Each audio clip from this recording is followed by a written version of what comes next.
పిశాచమే నయం.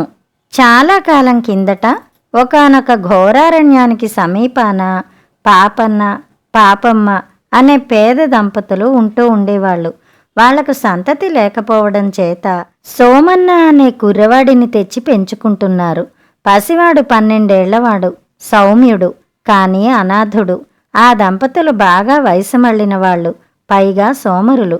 అందుచేత వాళ్ళు పొలం పని, ఇంటి పని అంతా కూడా పసివాడి తలపైనే వేయడం మామూలైంది.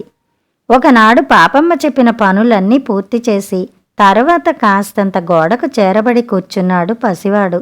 అంతలోనే ఎక్కడి నుంచి వచ్చాడో పాపన్న యమధర్మరాజులాగా వచ్చి మండిపడుతూ, ఏమిట్రా, నీకు విశ్రాంతి కావలసి వచ్చిందా? ఏమంతా అలసిపోయావు నా తండ్రి? కట్టెలు కొట్టలేదు, వంట పని పూర్తి చేయలేదు. లే, నిన్ను కూర్చోబెట్టి మేపడానికి మాకేమంత డబ్బు తేరగా లేదు అంటూ హూంకరించాడు. అసలే అలసిపోయి ఉన్న సోమన్నకు ఈ మాటలు వినగానే అగ్గిమీద గుగ్గిలం వేసినట్టయింది. ఏమిరా భగవంతుడా ఈ యాతన, చాలని తిండితో ఎన్నాళ్లు గడపడం అని మనసులో చాలా బాధపడి కుమిలిపోసాగాడు. అలా కుమిలిపోతూనే సోమన్న పొయ్యి మీద ఎసరు పెట్టి కూర్చున్నాడు. వాడికొక ఆలోచన తట్టింది. వీళ్లు పెట్టే బాధలు వదుల్చుకోవాలంటే అడవిలోకి పారిపోవడం తప్ప వేరే దారి లేదని తేల్చుకున్నాడు.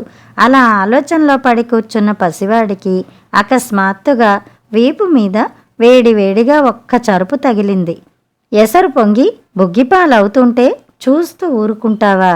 ఏమిట్రా పరధ్యానం, బాగానే తిందువుగాన్లే అని సాధింపు ప్రారంభించింది పాపమ్మ.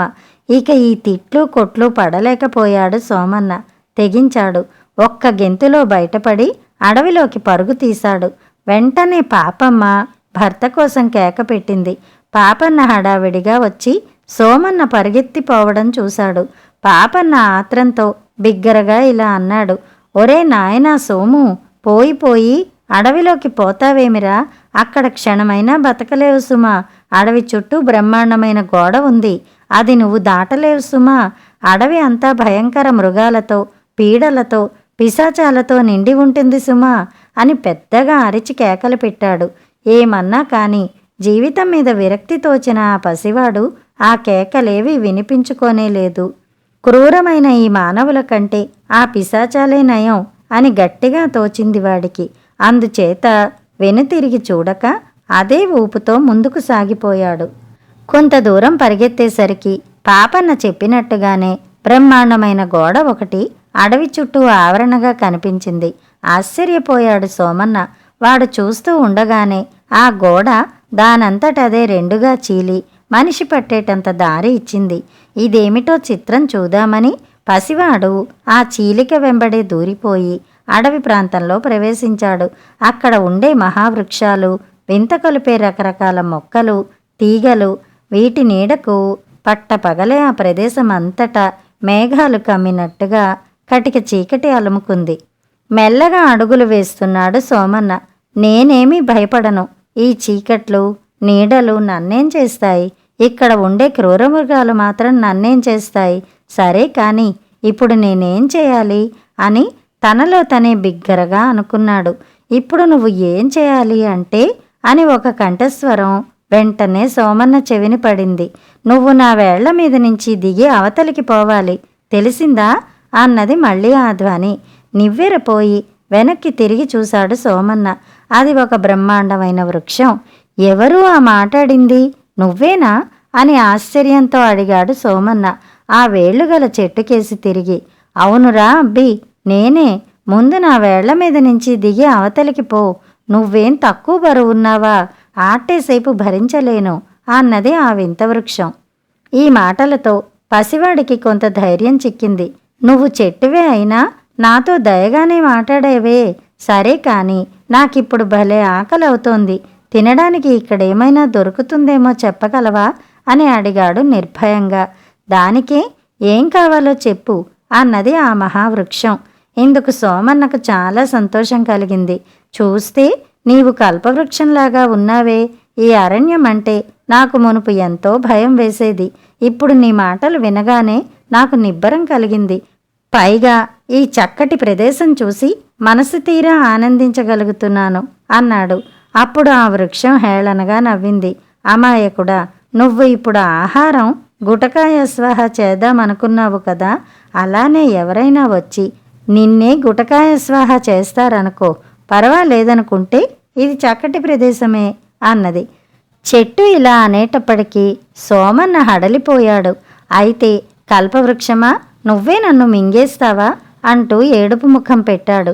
నేనేం నిన్ను మింగను, నరమాంసం అంటే నాకు కిట్టనే కిట్టదు అన్నది చెట్టు. కాసేపు ఆగి, అయినా ఆ దీర్ఘనాసికకు మాత్రం మనిషి మాంసం అంటే మహా ఇష్టం. మరో 5 నిమిషాల్లో ఎలానూ వస్తుందది.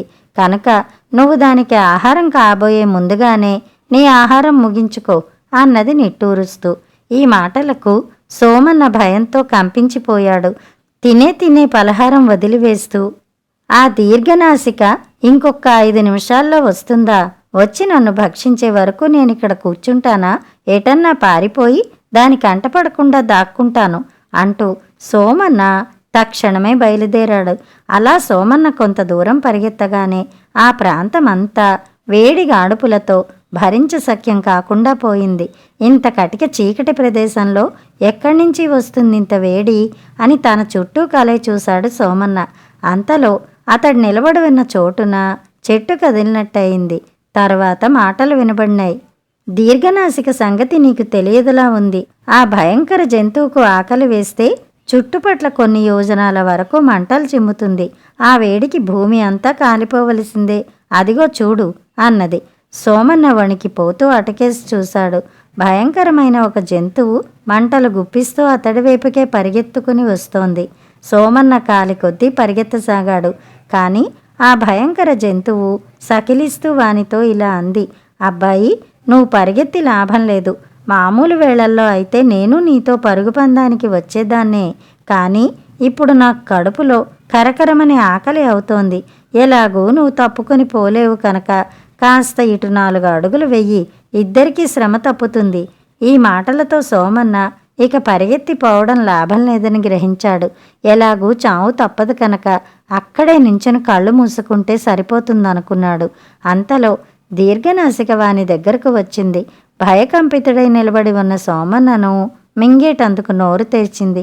అంతలోనే దానికి పెద్ద తుమ్ము వచ్చింది. అబ్బా, ఏమిటో ఈ తుమ్ములు, చచ్చిపోతున్నాను. ఏదో వేళకు ఇంత కమ్మటి ఆహారం కడుపులో వేద్దామనుకునేసరికి ఈ తుమ్ములొకటి ముంచుకొస్తాయి. ఈ శైత్యభారం వదిలే సాధనం ఎవరైనా చెబితే వాళ్లకు మొక్కుకుందును అన్నది. దీర్ఘనాసిక ఇలా అనేసరికి సోమన్నకు ఎక్కడ లేని ధైర్యం కలిగింది. నువ్వు ఆడిన మాట తప్పని దానివైతే నీ జలుబు నిమిషంలో పోగొడతాను నేను అన్నాడు. తప్పను అని మాట ఇచ్చింది దీర్ఘనాసిక. నువ్వు ఈ చీకటి కోణం వదిలి బయటికి వచ్చెయ్యి. మా దేశంలో కావలసినంత సూర్యరశ్మి ఉంది. తుమ్ములకు అదే అమోఘమైన మందు అన్నాడు. సూర్యుడేమిటి, సూర్యరశ్మి ఏమిటి అంటూ దీర్ఘనాసిక ఆశ్చర్యపడుతూ వానిని ఎన్నో ప్రశ్నలు అడిగింది. అప్పుడు సోమన్న సూర్యకిరణాల చికిత్సను గురించి దానికి చెప్పాడు. దీర్ఘనాసిక సంతోషానికి అంతులేకపోయింది. సోమన్న ముందు, అది వెనక నడుస్తూ పోయారు. కొంత దూరంలో అడవి చుట్టూ ఎత్తైన గోడ కనబడింది. దీర్ఘనాసిక నాసికా రంధ్రాల్లో నుంచి గోడ మీదకు మంటలు వదిలింది. గోడ 2గా విచ్చి చక్కటి రహదారి ఏర్పడింది. సోమన్న సరాసరి దీర్ఘనాసికను వెంట పెట్టుకుని పాపయ్య దంపతుల వద్దకే బయలుదేరాడు. దూరాన ఉండగానే ఆ భయంకర జంతువును, దాని వెంబడే ఉన్న సోమన్నను చూసి వాళ్ళు హడలిపోయారు. మన్నించు సోమన్న, మేము నీకు చాలా అపచారం చేశాము, బుద్ధి వచ్చింది అని వానికి శరణుజొచ్చారు. అప్పుడు సోమన్న, అలా అనుకోవద్దు. మీరు అప్పుడు నన్ను శిక్షించడం వల్లనే నాకు ధైర్యం కలిగింది. మనం ఇతరుల మంచిని కోరితే వాళ్ళు మన మంచిని కోరతారని నేను తెలుసుకున్నాను. ఆ మహారణ్యంలో ఒక వింత వృక్షం నన్ను ఆదరించి నాకు తిండి పెట్టింది. పిశాచి గణానికి చెంది నరమాంసం భక్షించే ఈ భయంకర మృగం నన్ను నమ్మి ఎటువంటి హాని చేయకుండా నా వెంట వచ్చేసింది. ఇదంతా మీ చలవ. నేను మీకు రుణపడే ఉన్నాను అన్నాడు. దీర్ఘనాసికను సోమన్న తన వెంటనే తిప్పుకుంటూ ఎంతో ఆదరంతో దాన్ని సంరక్షించాడు. సూర్యకిరణాలతో చికిత్స చేసి దాని తుమ్ముల బాధ శాశ్వతంగా నయం చేశాడు. నాటి నుంచి అది విశ్వాసం గల కుక్కలాగా మెలగసాగింది. ఇది చూసి ఆ ముసలి దంపతులు మనకంటే పిశాచమే నయం అని అనుకుంటూ ఉండేవాళ్ళు. కథ సమాప్తం. కథ కంచికి, మనం ఇంటికి.